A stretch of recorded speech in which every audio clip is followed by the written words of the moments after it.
looking forward to game week here. You know, we've had a good preseason, and I think that the guys are ready to get to work here. In terms of playing their first game, going on the road is going to be a challenge for us. You know, first time in a while we played in front of a packed house, which I'm sure it will be on the road, night game against a very, very good opponent. So had a really good weekend of practice, and now you know, we're not too far away from game day. So I know the guys are excited about it and looking forward to prepare over the next couple of days. We'll open it up for questions. Second row middle, Dave. Ryan, for whoever is the number 2 quarterback for you, is the plan that they would only play if CJ gets hurt or the game is out of hand, or might you play the number 2 quarterback when the game is on the line just to get them maybe battle tested? Yeah, that's not the plan right now. Yeah, it would just be if we needed to. And do you have a number 2 quarterback yet? Not yet. No, I mean we're still working through that. Both of those guys have had really you know, meaningful snaps over camp, and so as we get closer to the game and the preparation continues, you know, I'd like to sit here and tell you that I think that one guy's ahead of the other, but it's actually not the case. It'd make my life a lot easier, but right now I wouldn't say that there's one guy ahead of the other. Third row right over there, Dylan. Obviously, DeJuan Jones had a great camp. The goal will be to get your 5 best offensive linemen on the field at the same time. Is DeJuan one of your best 5 offensive linemen? We'll see as we get in towards game time, but he's had a very, very good camp, and you know, we moved some different guys around, like you said, but I'm very, very, you know, impressed with his approach every day, the way he's worked, the way he's developed over the last 3 years. So you know, we'll continue to work through and see how the next couple of days go, but I'm very, very impressed with him and excited to see how he plays. Second row right, Joey. Ryan, any update on EA, his availability? No, unfortunately we don't. You know, they asked for some, the NCAA asked for some additional, you know, information. So I guess they're still working it over, but unfortunately we don't have any more information even as we're heading into the game here. So difficult spot for him and us as we're waiting to hear the decision, but we're still optimistic that we get good news. Does it have to get settled before the season, or is it something that could be determined September 10th, September 17th, or like?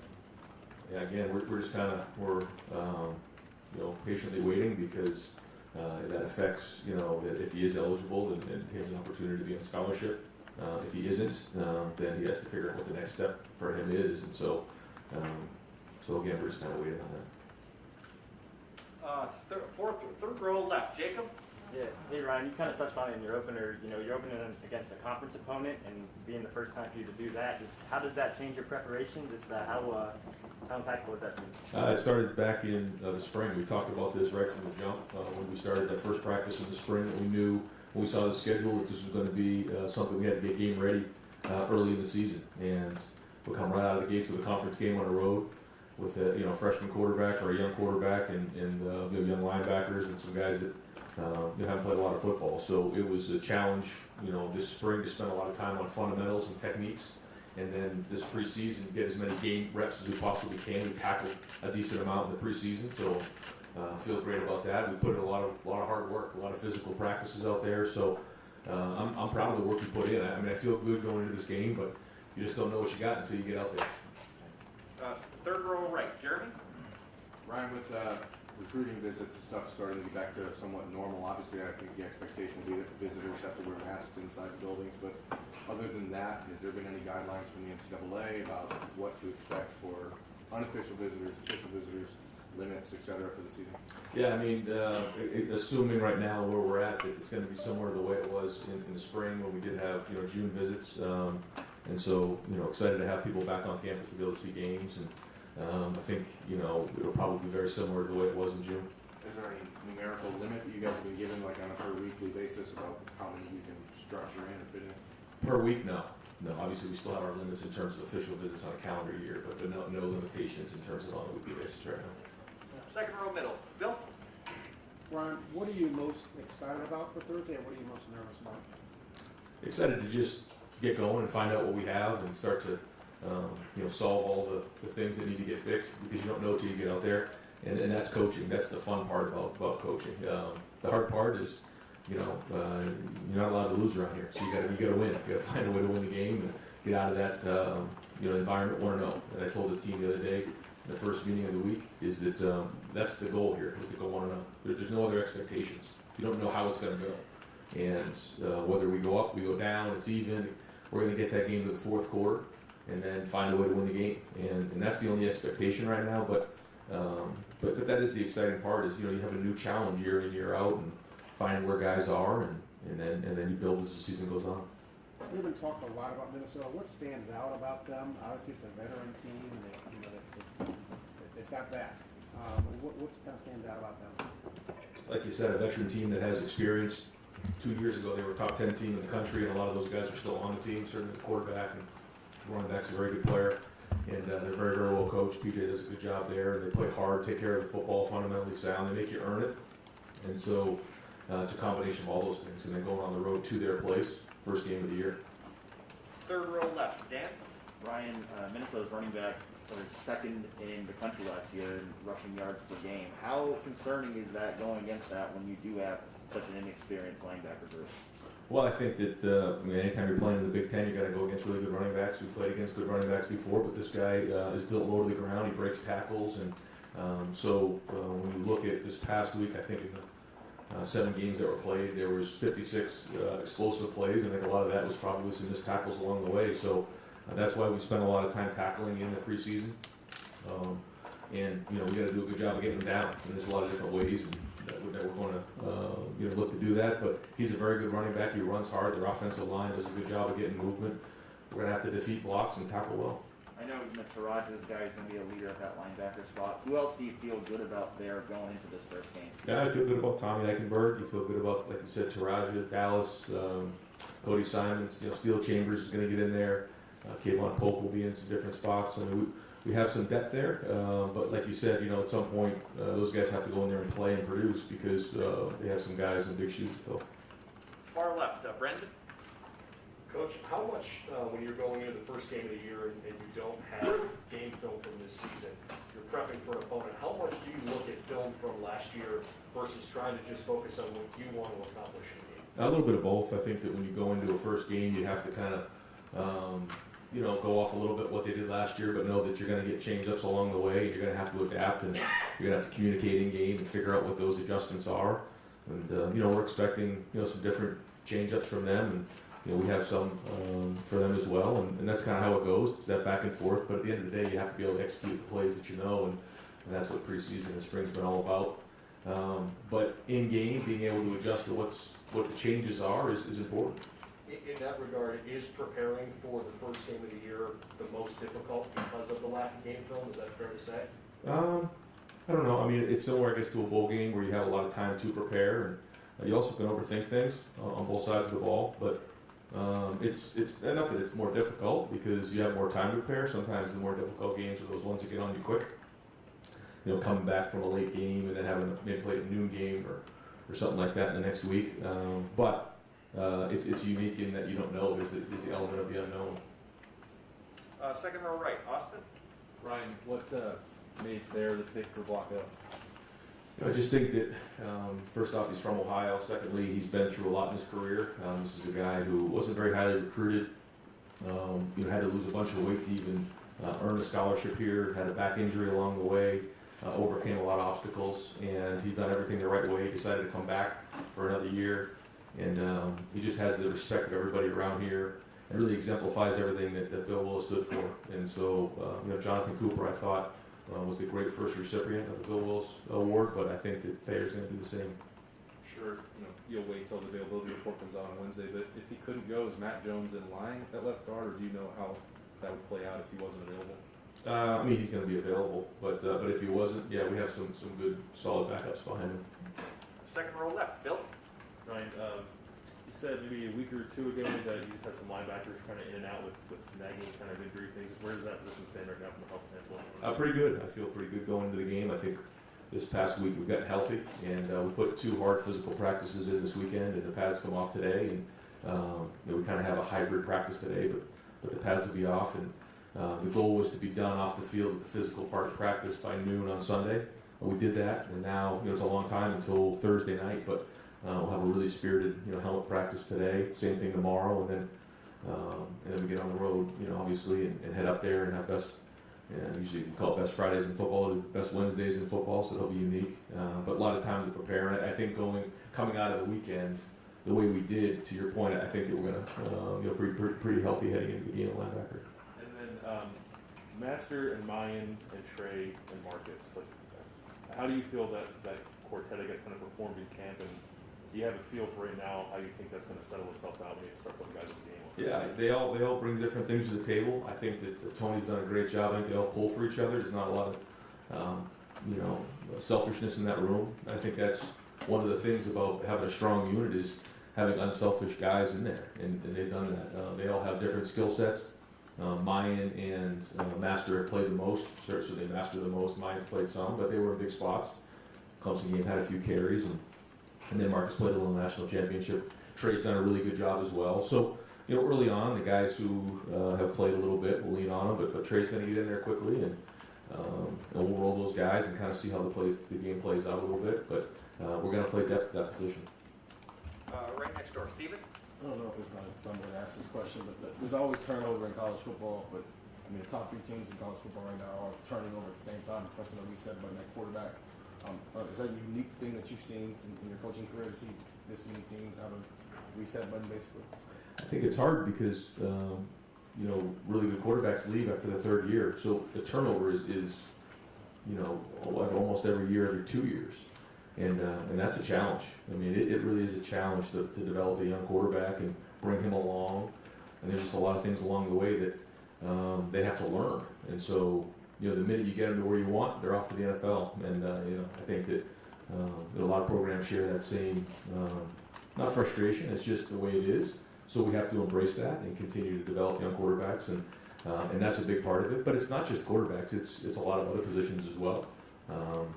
Guys have the opportunity to move on, and then you have to just replace guys, and that's where recruiting is so important. So you can get frustrated with it, but the bottom line is you just have to adapt and keep moving forward. Does it lessen the challenge at all when everybody else is doing the exact same thing at the same time? Yeah, I mean, you see it, so you just have to continue to adapt to it and adjust the best you can, and that's why it's so important to come out of the gate strong and have a great preseason and become game ready early on, and you can get out of the gates fast. Second row middle, Nathan. We had heard, on the quarterbacks, we had heard that through that process you were kind of rattle those guys a little bit, I guess, to sort of, see how they would respond to that. How much of that was for your pressure testing that you had to do to pick a starter, and how much of it was what a team would see from those scenarios and what they would gain from that? Yeah, I don't know who told you that, but if that's rattling them, wait till they get into a game and go 3 and out. It's hard to be quarterback around here, and so it's our job as coaches to make sure that the practice is a lot harder than the game. If you can survive practice, then the game's easy, and so we have to, and it's like that at every position. You have to understand the consequences. It's not just, well, I'll just get the next play. Sorry, it doesn't work like that. And that's what competitive excellence is all about. So, that's our goal here, and always has been, to make whoever it is, whatever position, practice harder than the game. What did you like about CJ's response to those scenarios? I think he's had good days, he's had bad days, but he's grown every day. He's come in, he has an edge, he wants to be really good. He's very competitive, and so now it's time to go put it on the field. He's going to have to work through all the things of being a quarterback, like when to take care of the ball, when to cut your losses. He's going to get hit along the way. He's going to have to show toughness, just like Justin did last year. All the things that will come along with playing, and he will. I think we all believe in him. I think the team believes in him, and we're all there to help him. Did you need to see a response from the rest of the team to him? Is that something you're trying to pay attention to through this process? Like who the guys are responding to? I think that there's all pieces of the puzzle. It's a big giant picture, and you use different things to try to piece that together. And some guys are good at some things, and other guys need a little help in other areas, and you just continue to develop them. Over here, far right, Whitney. Hey Ron, you mentioned that prepping for this game was all about the spring, and it's been a while to get here. Do you like starting the season in conference play and getting going quickly, something for the guys to really prep for, or would you rather ease in just a little bit? I'll tell you after Thursday night's game. If you win the game, then you got one in your pocket. Obviously, if you don't, then you got a lot of work to do. But whether you like it or not, it is what it is. And We just have to figure out, every year what the schedule looks like and how to adapt to it. And a lot of that is, who you play early, but a lot of it too is your team. Do you have a veteran team coming back? Do you have some young guys at certain spots, and how do you bring them along? Because we do have some veteran players here too that I think have been practicing really, really well. And it's going to be important when you go into an environment like this, that they play in these environments, to play veteran and to show leadership. And that's something that we really need going into this game. Guys like Chris Olave and Zach Harrison and Haskell Garrett, and, people who have played in these environments. Even Josh Proctor's played in a bunch of big games.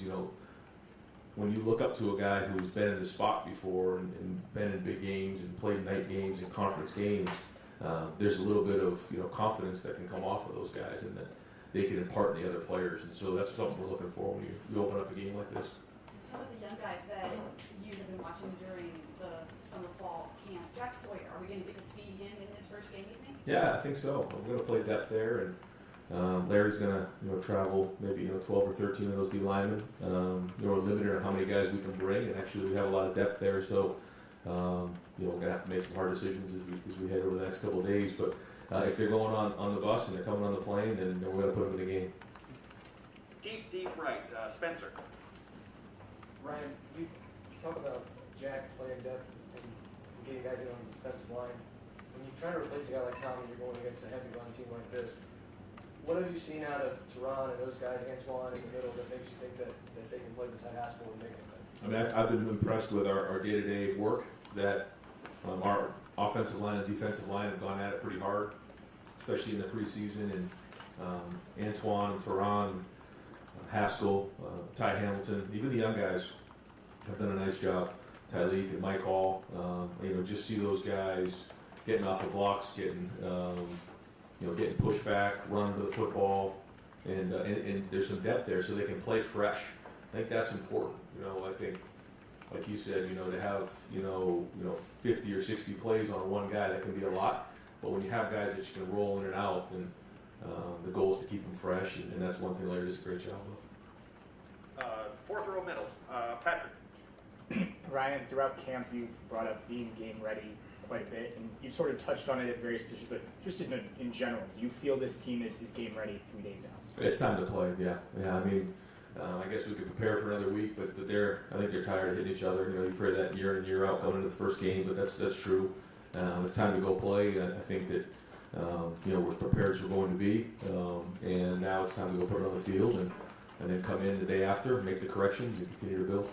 And we've talked about the secondary a lot throughout camp, but some of the younger guys, specifically Ryan and Legend, where are they in that process of filling that void kind of left by some of the guys that have been part of it? Yeah, now how much they play, who knows? I think that's still yet to be kind of figured out as the game goes on. But they're going to play. They're going to be in the game. They've flashed at times. They're all still working on things to get better at, but they've done good things. And consistency is the key, especially with those two guys. It's like bringing home an A in math. You can do it. Now you got to do it all the time. And once they continue to do that, they're both going to be very, very good players. But they're going to get their opportunity in the game on Thursday night, and when they do, they got to make them count. Second row right, Tim. This is my question, but is the beard here to stay? It's not. No, it has to go probably in the next 24 hours. So I'm not going to coach with a beard. I'm too superstitious. So I'd like to, Tim. I thought long and hard about it. My wife and I had a conversation about it, but I'm not taking that chance. So especially starting with a conference game, beard has to go. Okay, cleared that up. Can you tell Josh Proctor and Seven Banks? What just jumped out at you in this preseason? I'm not sure how much Seven has gotten to work, but what jumped out at you that these guys have played and you do expect them to take it to another level? Yeah, we're counting on that. These are veteran guys. Again, like I said, who've played in big games before. They've done big things. You think about, Seven and Brock. I can name probably 10 different plays that they've made in games, and so we need those guys to step up, not only leadership-wise, but like you said, that veteran presence. So that's very, very important. That's going to be, we'll only be as good as they can come along the season and show that, make plays and have that presence on the field. If Marvin Harrison Jr. and Mika Buka and maybe Jaden Beller, if they played themselves into playing on Thursday night, Are they in the rotation, I guess? Yeah. Well, Mecca and Marvin for sure. Jaden, possibly get an opportunity. We'll see. But yeah, I mean, when you look at the six of Chris, Jackson, Garrett, Julian, Mecca, and Marv, I mean, they're all going to play, and they all deserve to play. And we'll close up, third row left, questions with Doug.